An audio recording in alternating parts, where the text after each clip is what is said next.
जब लग गुरु मिले न साचा, तब लग गुरु करो 10 पांचा। क्या गुरु बदल सकते हैं? क्या गुरु बदलने से पाप लगता है? अध्यात्म के इस मैदान में आखिर सही गुरु कौन है? गीता जी में वर्णित तत्वदर्शी संत कौन है? इन सभी प्रश्नों के उत्तर जानने के लिए अवश्य सुनिए जगत गुरु तत्वदर्शी संत रामपाल जी महाराज के मंगल प्रवचन। सतगुरुदेव की जय। बंदी छोड़ कबीर परमेश्वर जी की जय। बंदी छोड़ गरीबदास जी महाराज जी की जय। स्वामी राम देवानंद जी गुरु महाराज जी की जय हो।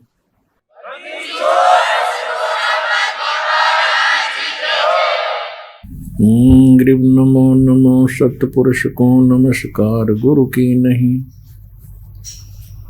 सुर नर मुनि जन साधुआ संतों सर्वस्वी नहीं। सतगुरु साहेब संत सब दंडोतम प्रणाम। आगे पीछे मध हुए तिनको जा कुर्बान। नराकार निर्विषम काल जाल भयभंजनम। निर्लेपम निज निर्गुणम अकल अनुबेशंदनम। सोहम सुरति समाप्तम सकल समाना निर्तल। उज्ज्वल हिरंबर हरतमं बेपरवा अथा है वार पार निमज्जतम। ग्रीव जो सुमरै सिद्ध होई गणनायक गलताना। करो अनुग्रह सोई पारस पद परवाना। आदि गणेश मनाऊं गणनायक देवन देवा। चरण कमल लो लाऊं आद्यंत करूं सेवा। परम शक्ति संगीतम हरिद सिद्धि दाता सोई। अवगत गुण अतीतम सत्य पुरुष निर्मोही। जगदम्बा जगदीशम मंगल रूप मुरारी। तन मन अर्पों शीशम भक्ति मुक्ति भंडारी। सुर नर मुनि जन ध्यावे ब्रह्मा विष्णु महेशा। शेष सहस मुख गावे पूज्य आदि गणेशा। इंद्र कुबेर सरीखा वरुण धर्मराज ध्यावे। समर्थ जीवन जी का मन इच्छा फल पावे। 33 कोटि अधारा ध्यावे 88।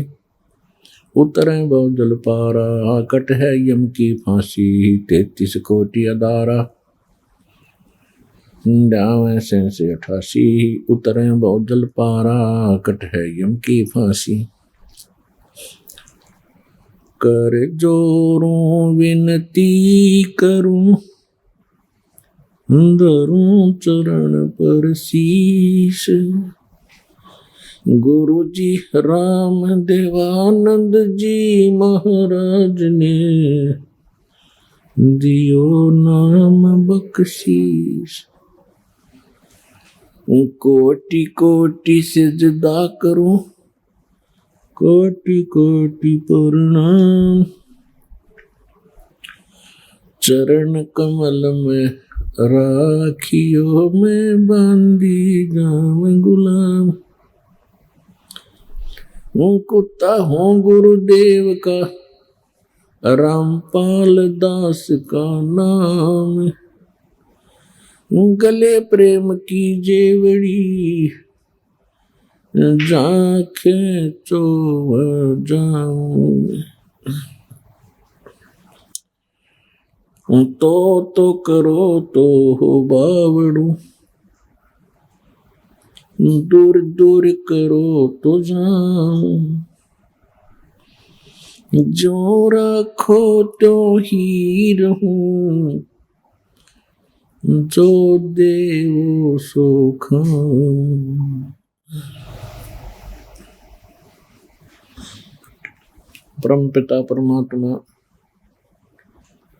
पूर्ण ब्रह्म सर्व सृष्टि रचनहार कबीर परमेश्वर जी की असीम रजा से आप सभी पुण्यात्माएं सत्संग सुनने के लिए उपस्थित हुए। जिस प्राणी के बहुत ही पुण्यक्रम पूर्व जन्म के उनके साथ होते हैं, उनको ये अवसर प्राप्त होता है। अन्यथा ऐसे अनमोल जीवन को ये प्राणी, मनुष्य जीवन को ऐसे ही माया के जोड़ने में और सांसारिक परंपराओं को निभाने में, इसी में नष्ट करके आगे महाकष्ट को प्राप्त होता है। 84 लाख प्रकार के प्राणियों के शरीरों में न जाने कितने कष्ट उठाता है, जंगलों में भटकता है, भूखा प्यासा, गर्मी सर्दी, इनसे पशु पीछे पड़े रहते हैं, एक पल की चैन नहीं। जिन प्राणियों को ये मानव शरीर प्राप्त होता है, उनके ऊपर परमात्मा की विशेष श्रद्धा होती है। पिछले पुण्य कर्म बहुत ज्यादा उनके संग होते हैं। और मनुष्य जीवन प्राप्त करके जो प्राणी परमात्मा की भक्ति नहीं करते हैं, दुर्भाग्य है उन प्राणियों का। उसका कारण ये होता है कि उनको सत्संग नहीं मिलता,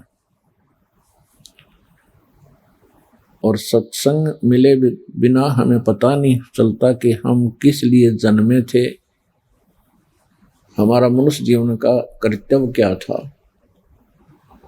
अन्य समाज के विचारों से हमने इतना अवश्य जान लिया कि निर्वाह के लिए हमने भरसक प्रयत्न करना चाहिए। यदि हम मेहनत प्रयत्न नहीं करेंगे तो भूखे मर जाएंगे, हमारे बच्चे नहीं पलेंगे। ये तो बात बिल्कुल सही है, लेकिन ये तो है संसार के विचार।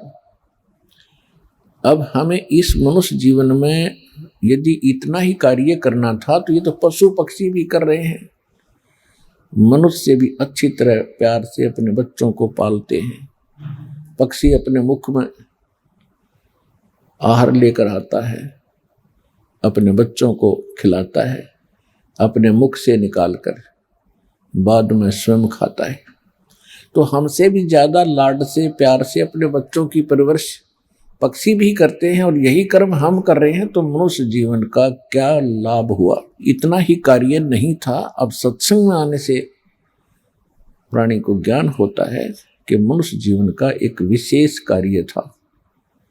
यदि वो कार्य मनुष्य जीवन प्राप्त प्राणी नहीं करता है तो उसका मनुष्य जीवन पशु के तुल्य है, पक्षियों के तुल्य है।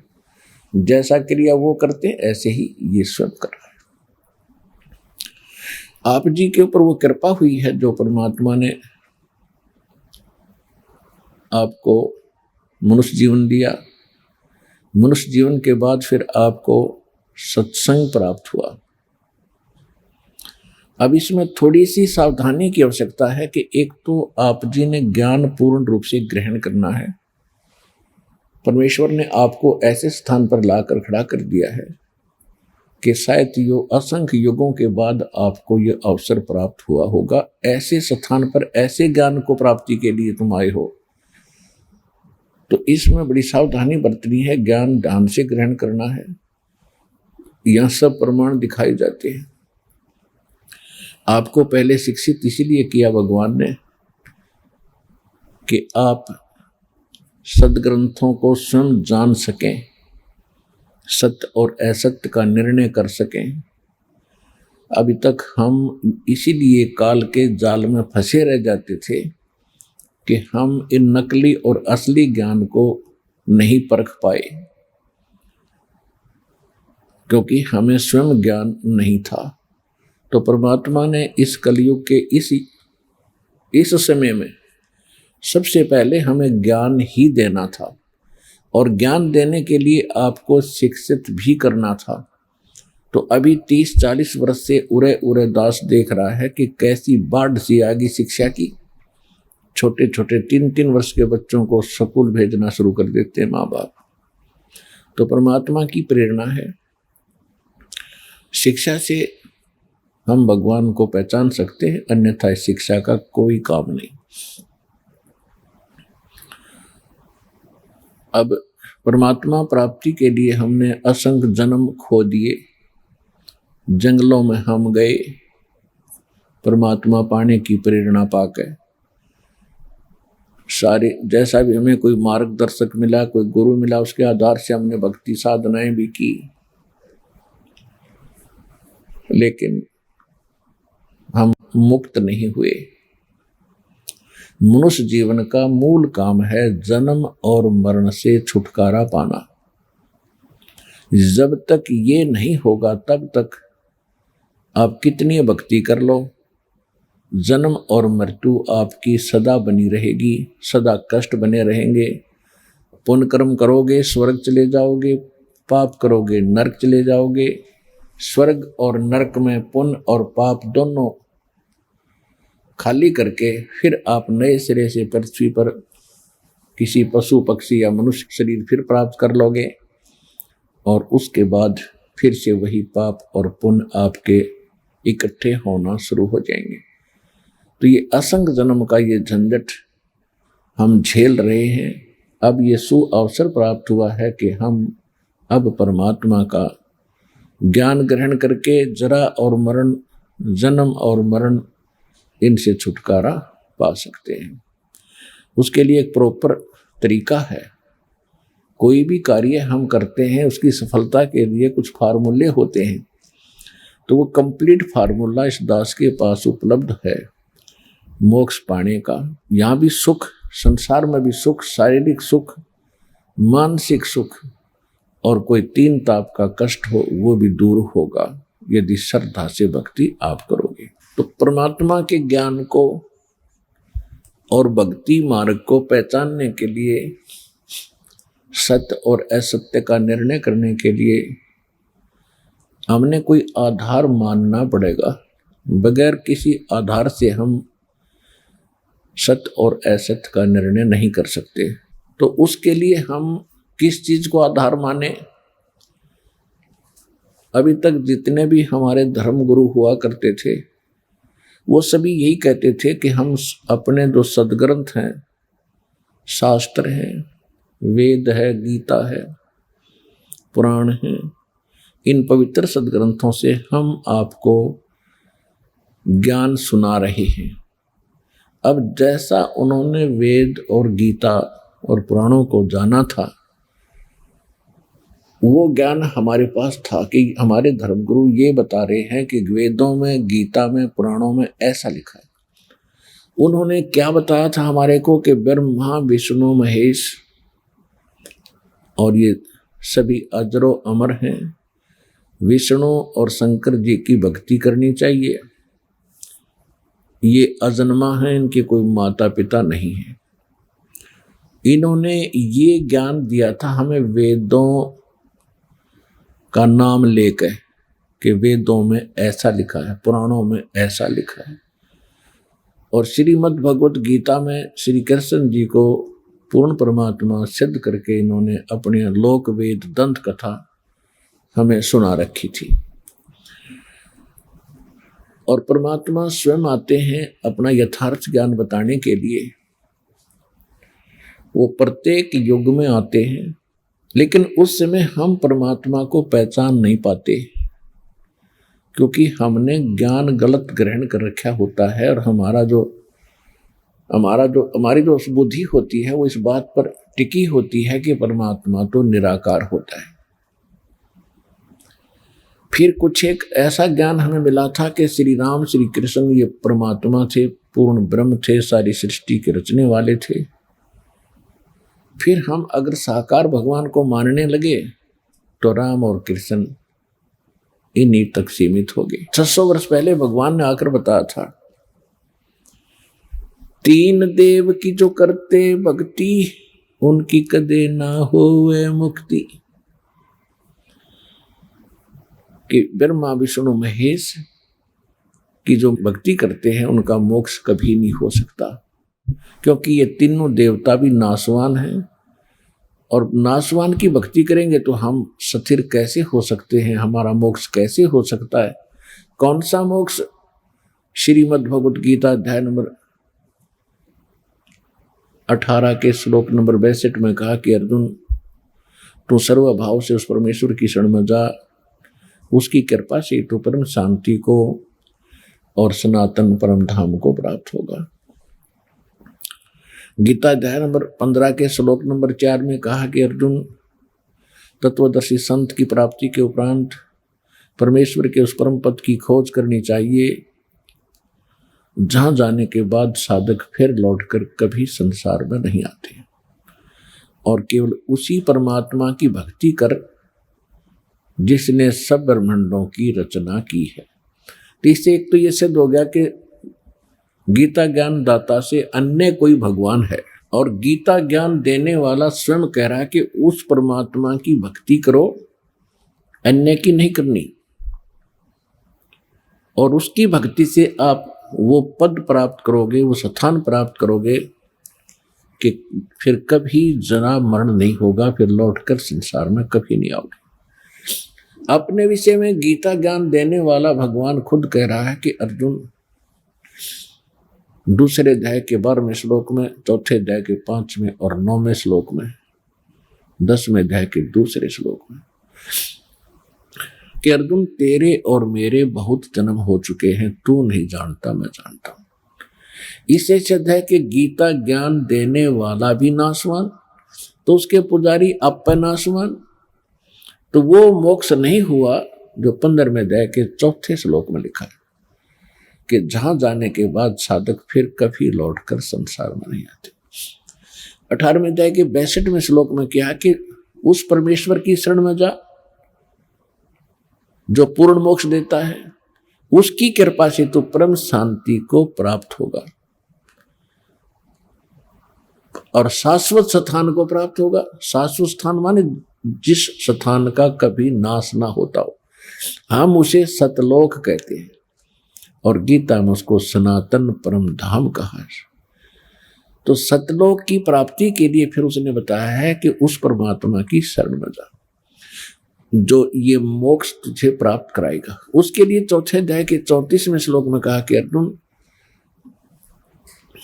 उस ज्ञान को, जो ज्ञान चौथे अध्याय के 32वें श्लोक में कहा है कि परमात्मा स्वयं आते हैं अपने मुख कमल से तत्व ज्ञान, यथार्थ ज्ञान, अपने द्वारा रची हुई सृष्टि का और यज्ञों यानी धार्मिक अनुष्ठानों की जानकारी वो स्वयं अपने मुख कमल से बोलकर देते हैं।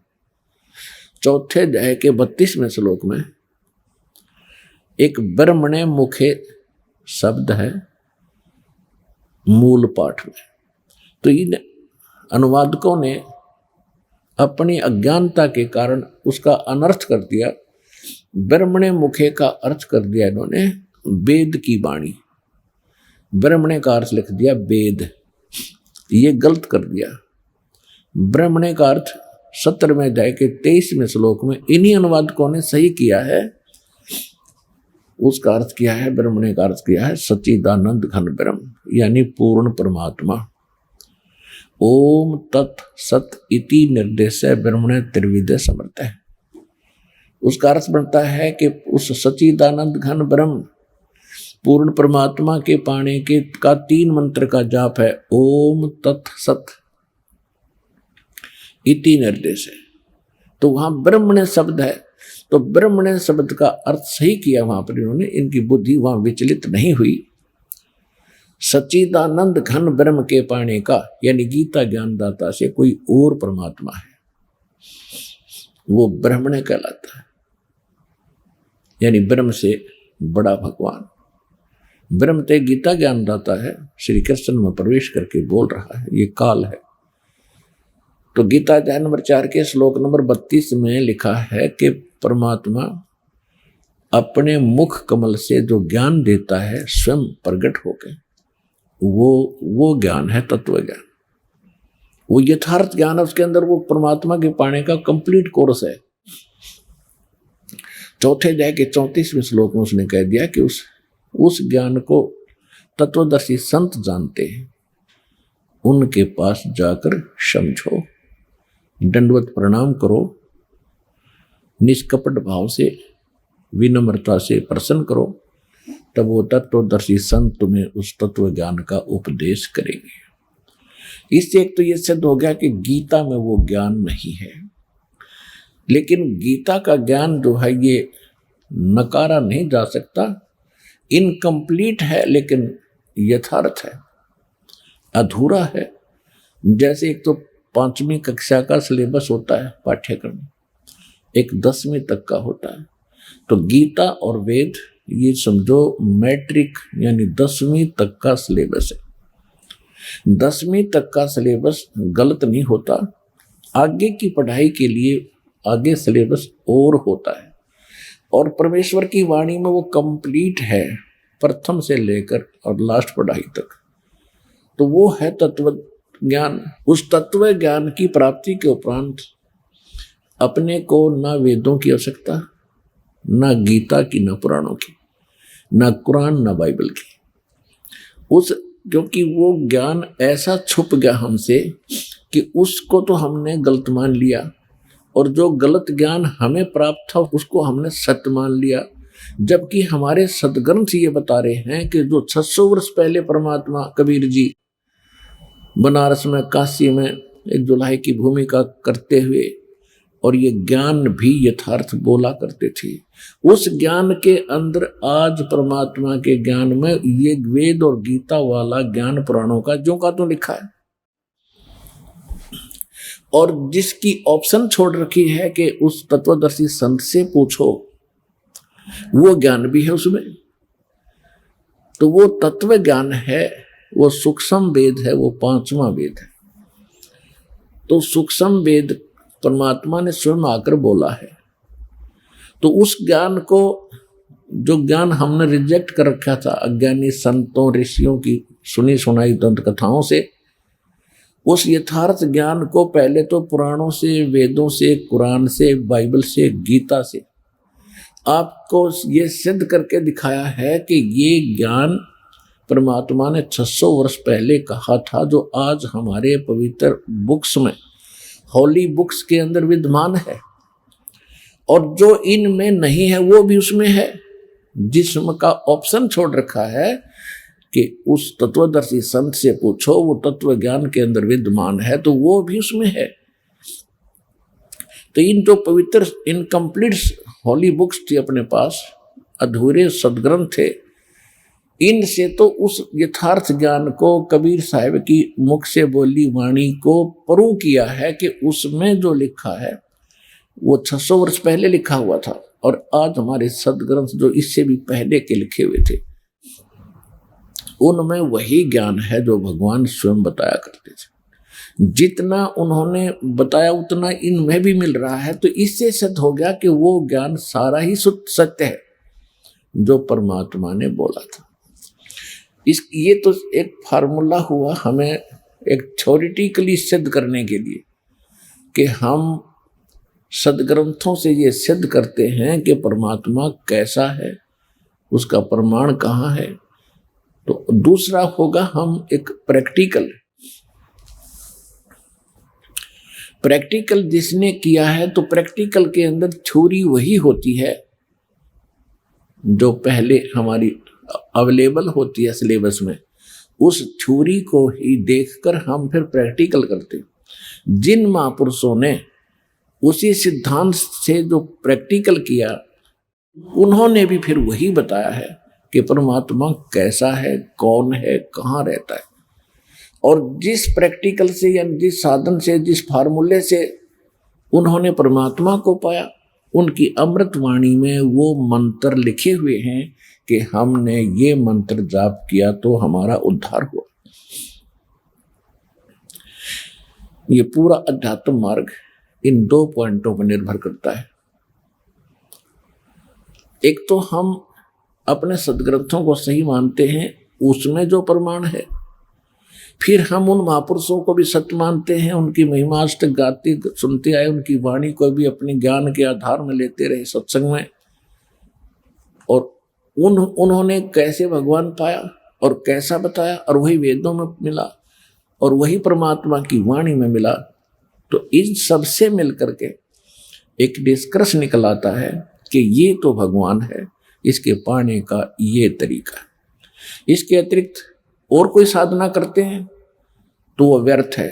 गीता अध्याय नंबर 16 के श्लोक 23 और 24 में स्पष्ट किया है कि शास्त्र विधि को त्याग कर जो मनमाना आचरण करते हैं, यानी जो सदग्रंथों में जो विधि लिखी है भगवान की भक्ति की, उससे हटकर जो अन्य कोई साधना करता है, जाप करता है, कोई क्रिया करता है, तो वो शास्त्र विरुद्ध है।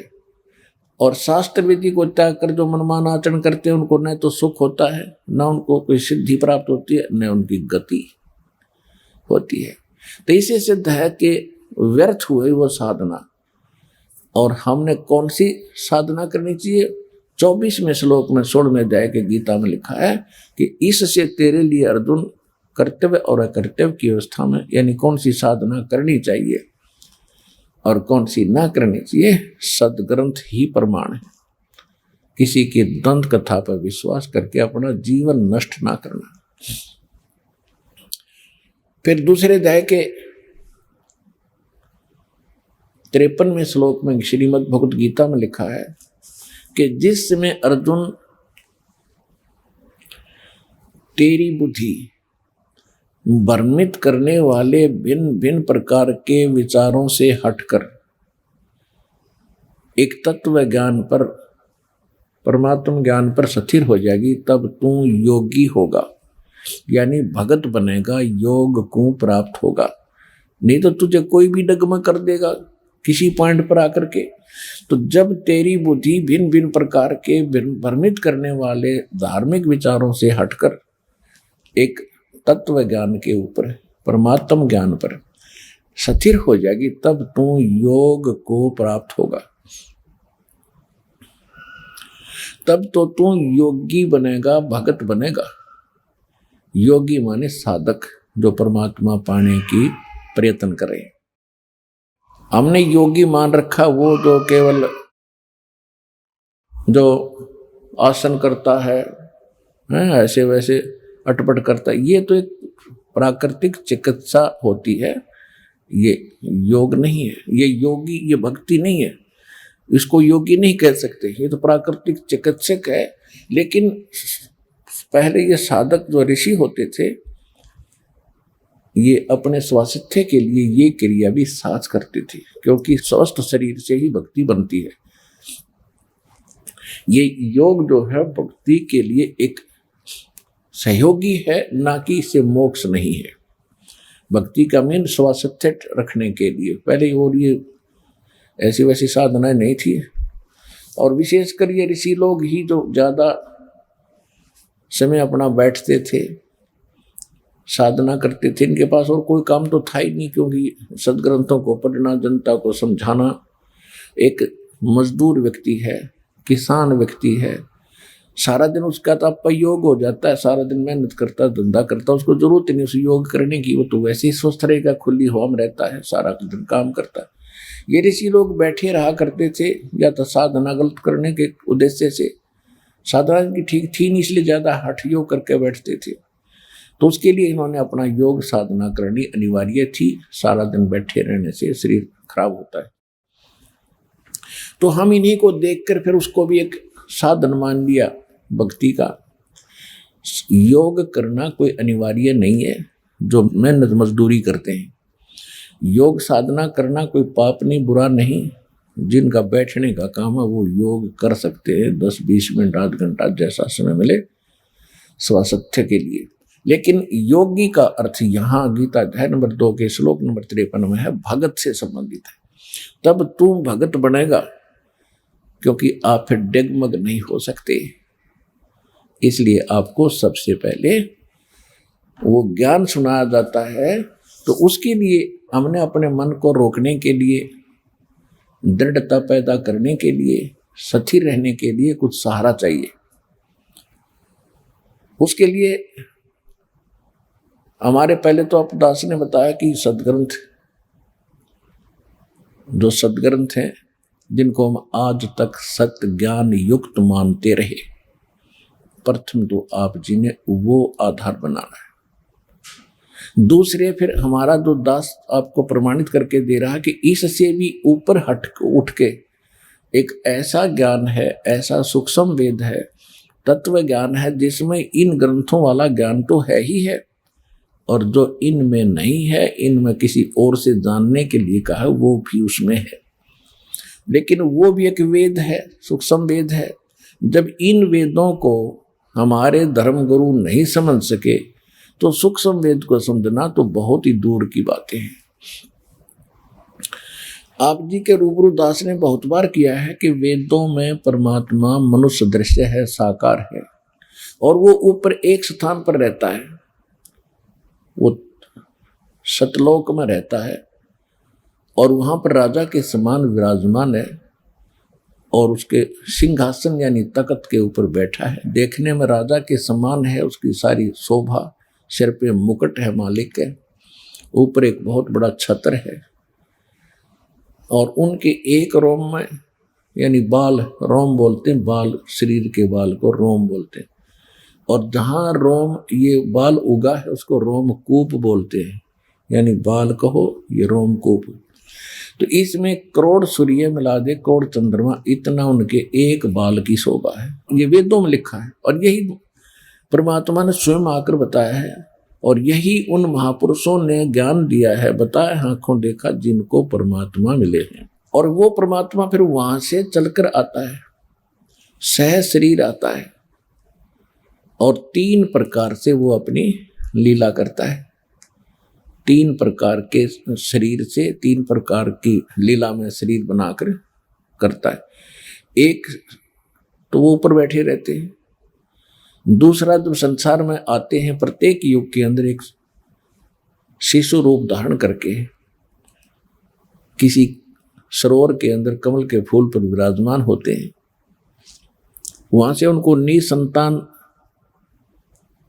पति पत्नी दंपति उठा ले जाते हैं, वहां उनके घर उनकी परवरिश होती है और भगवान की परवरिश बालावस्था में कंवारी गायों से होती है, ऐसा हमारे वेद बताते हैं। ऋग्वेद मंडल नंबर 9 सूक्त 1 मंत्र 9 में ये प्रमाण है कि उस नवजात शिशु रूप में प्रकट परमात्मा की परवरिश की लीला कंवारी गायों के द्वारा होती है।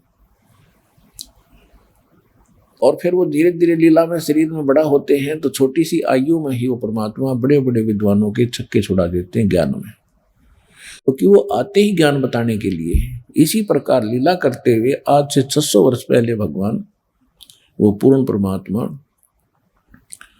काशी के अंदर बनारस शहर में एक लहर तारा नामक तालाब था, उसमें कमल के फूल खिले हुए थे और लहर तारा तालाब जो है गंगा दरिया के जल से जो वर्षा के दिनों में ओवरफ्लो हो करके गौ घाटों पर से उतर के एक सरोवर का रूप धारण कर लेता था और सारा साल उसका निर्मल जल रहता था। उसमें कमल के फूल उगे हुए थे। कमल के फूल पर आकर परमात्मा सतलोक से आकर विराजमान हुए और नवजात शिशु का रूप बनाकर वहां कमल के फूल पर वो विराजमान हो गए। इनके प्रत्यक्ष दृष्टा थे ऋषि अष्टानंद।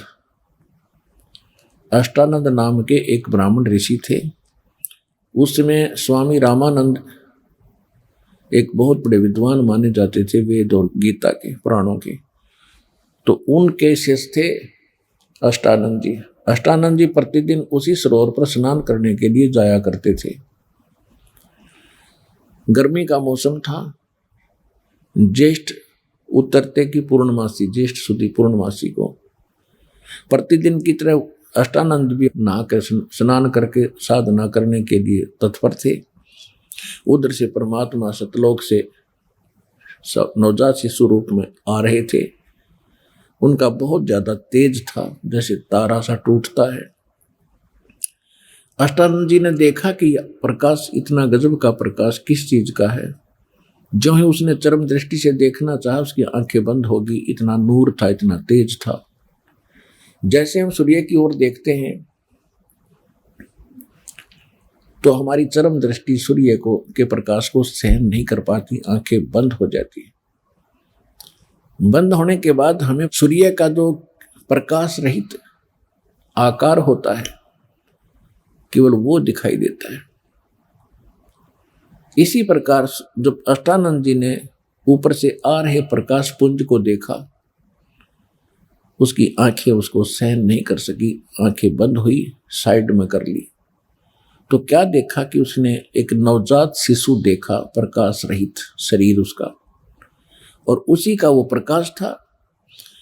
फिर आंखें खोली तो क्या देखा कि वो प्रकाश एक कोने में लहर तारा तालाब में सिमट गया। अंधेरा था, ब्रह्म मुहूर्त यानी सूर्य उदय होने से लगभग 1.5 घंटा पूर्व की बात थी पहले। उसको फिर कुछ दिखाई नहीं दिया, अपनी आंखों में जरूर उसके प्रतिबिंब बन गया था बच्चे का, वो कुछ देर में समाप्त हो गया। अब उसने सोचा भी ये तो बहुत ही अजीबोगरीब दृश्य मैंने देखा है। अब भगत साधक को कोई समस्या आती है भक्ति मार्ग में तो अपने गुरु जी से ही समाधान चाहते हैं। अष्टानंद जी अपने गुरु जी के पास चले गए, रामानंद जी के पास, अपनी शंका का समाधान कराने के लिए। स्वामी रामानंद जी विष्णु जी के पुजारी थे और वेदों के प्राकांड ज्ञाता माने जाते थे, पुराणों के बड़े विद्वान माने जाते थे, गीता उनको कंठस्थ याद थी। अभी विष्णु जी के जो पुजारी थे वो पंडित स्वामी रामानंद जी, तो आज तो आप बहुत आसानी से समझ सकते हो कि फिर वो कितनी वेदों को समझा होगा और कितना उसने पुराणों को जाना होगा। फिर भी उस आधार से उस समय वो बड़े विद्वान माने जाते थे और 1400 ऋषि प्रचारक बना रखे थे, उनमें से एक अष्टानंद जी भी थे। फिर परमात्मा कबीर जी की कृपा होने के बाद उसने 84 और बनाए थे शिष्य, 1484 शिष्य थे रामानंद जी के कुल मिलाकर। तो कहने का भाव यह है कि रामानंद जी से अष्टानंद जी ने जाके अपने शंका व्यक्त की कि आज मैंने ऐसे ऐसे एक आकाश से आता हुआ प्रकाश पुंज देखा, मेरी आंखें गुरुदेव सहन नहीं कर सकी, चरम दृष्टि बंद होगी। उसके बाद मैंने प्रकाश रहित एक शिशु देखा, प्रकाश रहित शिशु का रूप की वो प्रतिमा सी बन गई मेरे आंखें आगे, वो देखी मैंने प्रतिबिंब। ये क्या कारण है मालिक, मैं समझ नहीं सका। ये प्रकाश मैंने तो देखा, उसके बाद नवजात शिशु का आकार देखा, ये कोई मेरी भक्ति की उपलब्धि है या कोई मेरा वैसे भ्रम है। तब स्वामी रामानंद जी ने कहा कि ऊपर के लोकों से जब कोई अवतार गण आते हैं उनके ये लक्षण होते हैं, और यहाँ वो किसी काशी में किसी माँ के गर्भ में जन्म प्रवेश करेंगे, 9 महीने के बाद वो फिर बाहर आएंगे। अब स्वामी रामानंद जी को इतना ही ज्ञान था कि इनके भगवान माँ से ही जन्म लेते हैं, अवतार भी माँ से जन्म लेकर आते हैं। अब गुरुजी जो शंका समाधान कर देते हैं शिष्य के लिए फाइनल होती है। अष्टानंद का शंका समाधान जैसा रामानंद जी ने कराया वो कर दिया। उधर से एक नीरू नीमा नाम के एक मुसलमान जुल्हे थे, इसी जन्म में वैसे वो ब्राह्मणी थे। गौरी शंकर नाम था नीरू का, सरस्वती नाम था नीमा का। मुसलमानों ने उनको जबरदस्ती मुसलमान बना दिया था, जिस कारण से पहले वो शंकर जी के पुजारी होने के नाते शंकर जी की शिव कथा सुना करके वो अपना रोजी रोटी चला रहे थे। फिर ब्राह्मणों ने जब देखा, उन धर्म गुरुओं ने, ब्राह्मण जो पहले से ही गौरी शंकर से ईर्ष्या रखते थे, क्योंकि गौरी शंकर एक निस्वार्थ ब्राह्मण थे, निस्वार्थ कथा करते थे, किसी को बहकाते नहीं थे, ना श्राद्ध कर्म करते थे, ना किसी को मूर्ख बनाते थे, तुम पर करड़ाई है, इतने पैसे दे दो, इतने कपड़े रख दो। वो केवल भगवान की कथा सुना के अपना जो दक्षिणा आती थी उस दक्षिणा से अपना गुजारा कर रहे थे।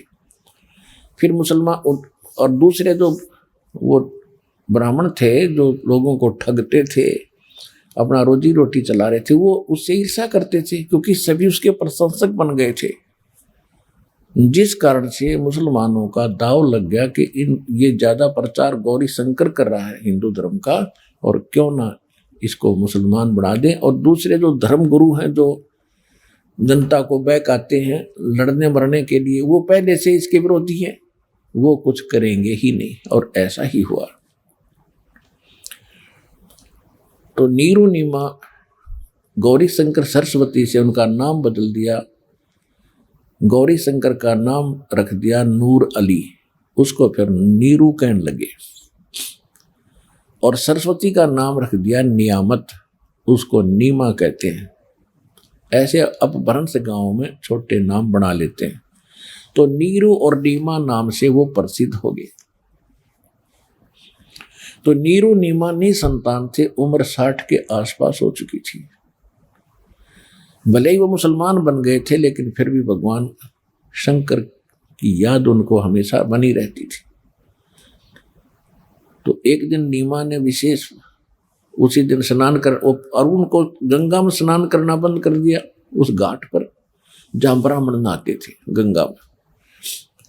तो उनके लिए समस्या आ गई स्नान करने की, प्रतिदिन स्नान करना उनके लिए अनिवार्य था। तो वो भी स्नान करने के लिए प्रतिदिन उस लहर तारा तालाब पर जाया करते थे। जिस दिन परमात्मा वहां सतलोक से चलकर आए, कमल के फूल पर लहर तारा तालाब में प्रकट हुए, अष्टानंद जी ने उनको देखा। उसके बाद उसी दिन सुबह सुबह उसी वक्त उठकर वो दिल्ली आते थे ब्रह्म मुहूर्त में। तो नीरू नीमा दोनों अपने घर से चलते हैं कुटिया से। तो नीमा को पहले दिन कोई ऐसी संसारिक रिश्तेदार कोई उनके घर आ गई, उसने भी नीमा से पूछा कि आपके कोई संतान नहीं है? तो उसने कहा नहीं, संतान नहीं है। तो ये बात चली पड़ती है कि संतान तो होनी चाहिए थी, भगवान या क्या किया परमात्मा ने आपके साथ, कोई बच्चा है तो संसार में हिस्सा है, नहीं तो ऐसे ही दुखी होकर मर जाना है, ऐसा जन्म हुआ या ना हुआ बराबर है।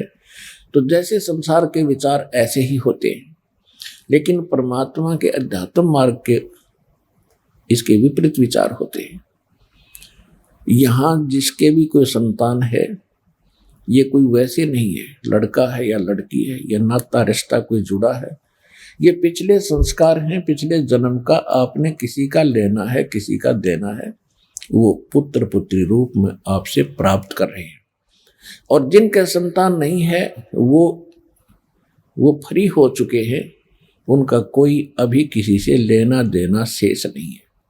यदि उनको भक्ति मिल जाती है, वो तो बहुत आसानी से पार हो सकते हैं, बहुत ही आसानी से, उनको तो देर नहीं लगे। लेकिन हमारे संसार के विचार उनको इतने विचलित कर देते हैं, वो भक्ति तो भूल जाते, एक खीरट लगा लेते, संतान हो संतान हो संतान हो। अब वहां संतान भी नहीं हो सकती ऐसे कहने से, क्योंकि उनके भाग्य में नहीं। कहाँ कबीर परमात्मा पूर्ण ब्रह्म सतपुरुष की भक्ति परम संत उसके नुमाइंदे से लिए बिना, जैसे इस दास, यह दास आज के दिन विश्व में परमात्मा का वो कृपा पात्र दास है जिसके पास कंप्लीट भक्ति मार्ग है पूर्ण। और जो भगवान सुख देता परमात्मा इस दास के माध्यम से आपको सारे देगा, कि उसका विधान है। जो इस दास के अतिरिक्त या परमात्मा आए थे उसके अतिरिक्त अन्य कहीं भी भक्ति भी कर रहे हैं, और उनके कोई ऐसी आपत्ति है जैसे संतान के ऊपर बात चल रही है, तो वो वहां तो संतान उनको मिलनी ही नहीं, और तो वो रट लगाकर फिर क्या करते हैं, कोई बच्चा गोद लेते हैं किसी का। अब ठीक है, बच्चा गोद ले लिया, बड़ा होकर के बच्चा तो देखो अपना हो चाहे गोद वाला हो, अपने जिनकी संतान है उनको मालूम है, बड़े होकर शादी होने के बाद बच्चे कितना उनके अनुकूल चलते हैं, वो अपने हिसाब से चला करते हैं।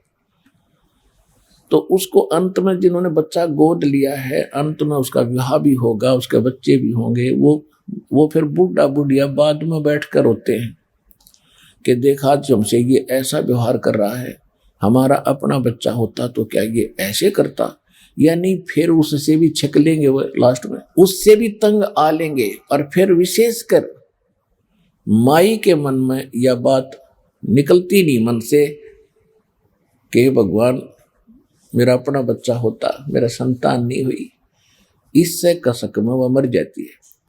अब काल कितना जालिम है, ये कुछ सुख तो दे नहीं सकता, दुख दे सकता पूरा। फिर वो क्या बनती है वो बहन, अगले जन्म में उसको कुतिया का जन्म मिलता है, क्योंकि संतान की भूखी मरी थी, कुतिया बन गई। अब काल मजे लेता है उसके के लिए, तो संतान पैदा कर करके छक ले, एक एक 8-8, एक एक 8-8 साल में 2-2 पूरे कर ले, अपनी कसर काट ले। फिर बना होगा सूरी, उसने सूरी ले, फिर 12-12 इकट्ठे पैदा कर ले, ये भी तो संतान है, वो किनारी संतान थी। तो वह दुर्गति और मोल ले ली उस बहन ने, वहां भक्ति भी नहीं थी और वह संतान भी नहीं मिलनी थी। और यहाँ क्या होगा, भगवान के शरण में आने से एक तो ज्ञान होगा, अगर परमात्मा चाहेगा तो आपको संतान भी देगा। भगवान के हाथ में सब कुछ, 1 मिनट में हाथ जुड़वा देगा भगवान। लेकिन यहाँ उद्देश्य आपका मोक्ष कराना होना चाहिए, आपका उद्देश्य मोक्ष कराना होना चाहिए, ना कि केवल ये व्यर्थ की डिमांड ही लेकर बताना। परमात्मा आपके, क्योंकि हमारा उद्देश्य मोक्ष कराना, और मोक्ष हो गया तो आपका सदा का झंझट मिटेगा। ये लड़के लड़की संतान तो असंख्यों बार पैदा कर लिए, असंख्यों बार आपके सामने मर लिए, और हाहाकार आपने 100 बार कर ली। तो ये कोई जीवन नहीं है, इसी आशा को लेकर ही केवल सतलोक आश्रम बरवाला में आना आपका व्यर्थ है। यहाँ आने के लिए मूल उद्देश्य आप मोक्ष समझो, जो सबसे दुर्लभ वस्तु यहाँ प्राप्त है। उसके साथ साथ परमात्मा चाहेगा कि आपको कोई संतान अपनी देनी है तो दे देगा, आपके बच्चे पाल पोस देंगे, उसकी आत्मा को बड़ी करेंगे। और नहीं देता है तो शुक्र बनाओ दाता का कि आप जो करोगे वो सही करोगे मालिक। और हमें तो ज्ञान नहीं, अपना मोक्ष उद्देश्य रखो, नहीं तो फिर वह दुर्गति होगी जो अभी बताई। तो यहाँ पर परमात्मा की शरण में आने के बाद एक तो ज्ञान ऐसा आपको निर्मल मिलेगा, शंका समाप्त हो जाएगी आपकी। असंख्य जन्म हम जन्म लिए, असंख्य जन्म हम मृत्यु को प्राप्त हुए, असंख्य जन्मों में हमारी ना जाने कितनी कितनी संतान वाली। संतान परमात्मा देता है, धन्यवाद दाता का। नहीं देता है तो ये समझो कि हमारे ऊपर मेर घनी मालिक की, हमारा पीछा छूट जाए। क्योंकि जब आप यहाँ से जाते हो संसार में तो आपको 100% 100% लोग उन विचारों के मिलेंगे जो ये कहेंगे कि वे संतान तो चाहिए थी, एक बालक तो होना चाहिए था। तो फिर उस बहन के, उस भाई के जो संतान नहीं है, उनका फिर वो इंजेक्शन लगा देते हैं और वो फिर प्रेरित तड़फ जाते हैं बच्चों के ही लिए। तो उसके उनके लिए यहाँ आना अनिवार्य है।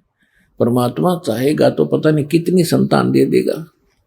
ऐसे ऐसे भी दास ने देखे जो 50 साल की उम्र हो गई थी, 55 साल की, तब उनको संतान दे दी। लेकिन सच्ची लौ देख कर, सच्ची आस्था देख कर कि ये केवल बच्चे बच्चे नहीं, अब ये मोक्ष भी मांग रहे हैं, तब बच्चे देगा आपको। और तुम केवल बच्चे बच्चे मांगोगे, कतई नहीं देगा, क्योंकि आपको नरक में थोड़ा डालना परमात्मा ने। तो हमने सबसे पहले ज्ञान समझना है। यहाँ पर हजारों की संख्या में आपको दिखा दूंगा जिनके 8-8 साल बयान हो गए थे, 20-20 साल हो गए थे, 15-15 वर्ष हो गए थे, उनके आज हाथ जुड़वा दिए दाता ने, इकट्ठे 2-2 दे दिए, एक बार। तो कहने का भाव ये है कि जब आपकी आस्था यहाँ हो जाएगी ना, भगवान मन तब मोक्ष दो, तब देगा आपको। और तुम यही मांगो कि बच्चा बच्चा हो, और आपने वो नरक में डाला, अगर मानो बच्चा ऐसी गलती कर दे, जेल में आप भी हो और वो बच्चा भी हो, तो ऐसा परमात्मा थोड़ी फांसी गाल देगा आपके। तो इन बातों को आपने बड़ा ध्यान से विचार करना है जो दास वचन बोल रहा है। और फिर जब सच्चे दिल से आप ये कहो कि परमात्मा मोक्ष हो हमारा, उचित समझो तो दाता आप तो जानी जान है हमारे भविष्य में क्या होना है। आप अपने हिसाब से करियो। जब हृदय से ये पुकार करोगे फिर मालिक आपने सब सुविधाएं जो अनुकूल होंगी देगा।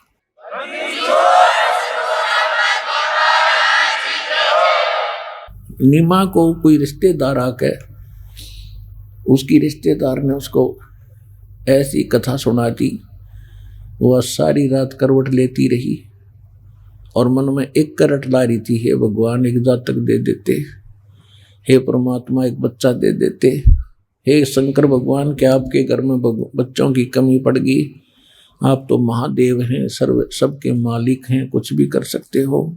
रोती हुई बुरी तरह चल पड़ी, अपने पति नीरू के साथ चल पड़ी नीमा। नीरू ने कहा कि नीमा रो मत, वृद्धावस्था होती जा रही है, रोने से आंखें भी खराब हो जाएंगी, संतान हमारे है नहीं, कोई बुढ़ापे में उंगली पकड़ने वाला भी नहीं है, तो आंखें और फोड़ देगी। यदि हमारे भाग्य में होता तो भगवान शंकर हमें अवश्य प्रदान कर देते। अब हमारे भाग्य में है नहीं तो क्यों बार बार भगवान से याचना करके अपनी आंखें खराब करिए।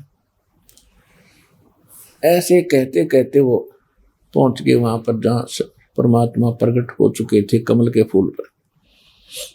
वो गए थे स्नान करने के लिए। पहले नीमा स्नान करके आई, अंधेरा था, सूर्य उदय होने से पहले 1.5 घंटा, जून का महीना यानी 4 बजे के आसपास नीमा स्नान करके सरोवर से बाहर आ गई और नीरू स्नान करने के लिए प्रवेश हुआ। जब नीमा जिस वस्त्र को लपेट कर नहा के आई थी उस कपड़े को धोने के लिए पुनः गई किनारे पर, सरोवर के किनारे पर, तो क्या देखा कि उस समय तक थोड़ा थोड़ा रोशनी सी होने लगी थी। कमल के फूल पर परमात्मा नवजात शिशु के रूप में अपने एक पैर को हिला रहे थे। नीमा ने देखा कोई वस्तु हिल रही है सामने सरोवर में और साथ में उसका पति स्नान कर रहा था।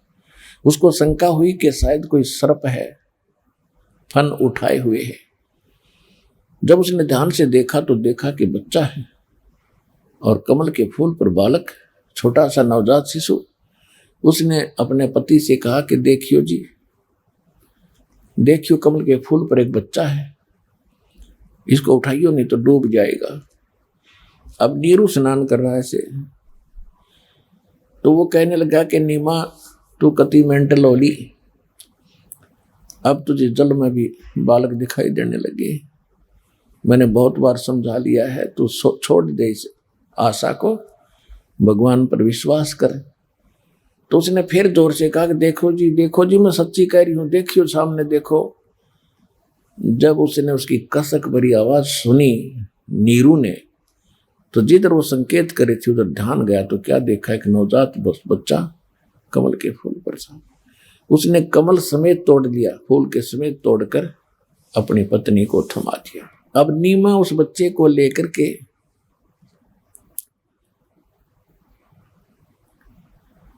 भगवान की गिफ्ट मान के, उस बोली को क्या पता था भगवान इतनी गोदी में, और शंकर भगवान का शुक्र मना रही है कि हे शंकर भगवान, आज ही मैंने आपका हृदय से आपकी पुकार की थी और आज ही आपने मुझे लाल दे दिया। हे परमात्मा, सौ शुक्र है तेरा। और बहुत प्यार करती है अपने बच्चे की तरह, कभी मुंह चूमे, कभी लाड करे, माथा चूमे बालक का। अब नीरू स्नान करके बाहर आया तो उसने विचार किया कि भी संसार के लोग पूछेंगे कहां से लाए। हम कहेंगे कमल के फूल पर मिला है तो लोगों को विश्वास नहीं होगा कि कमल के फूल पर बालक हो ही नहीं सकता। तुम किसी का चुरा कर लाए हो, वो मां रो रही होगी, इसको वापस देकर आओ, चलो हमारे साथ किसका है। वो हमारी पिटाई भी करेंगे, नगर भी छुड़वा देंगे और बच्चा भी छीन लेंगे, क्योंकि अभी तो हम जबरदस्ती मुसलमान बना दिए गए थे। मुसलमानों में हमारा कोई नाता रिश्ता विशेष नहीं, हिंदू हमसे नफरत करते हैं, हमारा कोई साथी नहीं। इन सब विचारों से प्रभावित होकर उसने अपनी पत्नी से कहा कि नीमा, इस बच्चे को यहीं रख दे, इसी में हमारी खैर है। सारी बात बताई, ऐसा हो सकता है, ऐसा हो सकता है, ऐसा हो सकता है। नीमा ने कहा कि मैं इस बालक को छोड़ नहीं सकती, मर सकती हूं, ना जाने इस बच्चे ने मेरे ऊपर क्या जादू कर दिया, मैं इसके बिना एक पल नहीं रहूंगी। तो नीरू ने सोचा कि देख किसी मूर्ख है, कोई मानती नहीं मेरी एक बात भी, या हट करने लगी है, क्योंकि मैं इसकी सारी बात मानता रहा, क्योंकि ये सोच करके इसके बालक नहीं है या दुखी ना हो जाए, इसकी हर एक बात को मैं मानता रहा हूं, आज या जद हो। तो उसने कहा कि तू ऐसी हट करने लगी है, तू मेरी नम्रता का नाजायज फायदा उठा रही है नीमा। मैंने आज तक तेरे को कुछ नहीं कहा, किसी बात का विरोध नहीं किया, लेकिन ये बात जो मैं बता रहा हूं, ये घटना हमारे साथ घट सकती है, तो इसे छोड़ दे, नहीं तो तेरा थप्पड़ मारूंगा। ऐसा उसने पहली बार अपनी पत्नी की तरफ दुखी होकर के हाथ करना चाहा था। उसी समय परमात्मा नवजात शिशु के रूप में नीमा की गोदी में बोले कि नीरू, मैं तुम्हारे लिए आया हूं, तुम्हें कोई कुछ नहीं कहेगा, तुम मुझे घर ले चलो।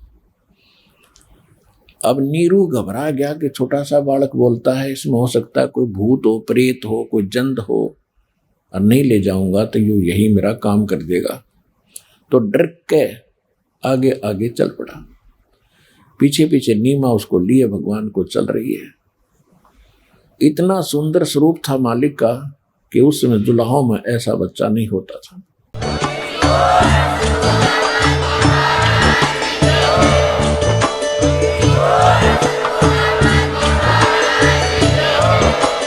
आप सुन रहे थे जगत गुरु तत्वदर्शी संत रामपाल जी महाराज जी के मंगल प्रवचन। अधिक जानकारी के लिए विजिट कीजिए हमारी वेबसाइट www.jagatgururampalji.org। संत रामपाल जी महाराज जी के शुभ आशीर्वाद से पूरे विश्व भर में 500 से भी ज्यादा नाम दीक्षा केंद्र हैं, जिन पर संत रामपाल जी महाराज जी द्वारा ऑनलाइन निशुल्क नाम दीक्षा दी जा रही है। अपने नजदीकी नाम दीक्षा केंद्र का पता करने के लिए संपर्क करें 8222880541।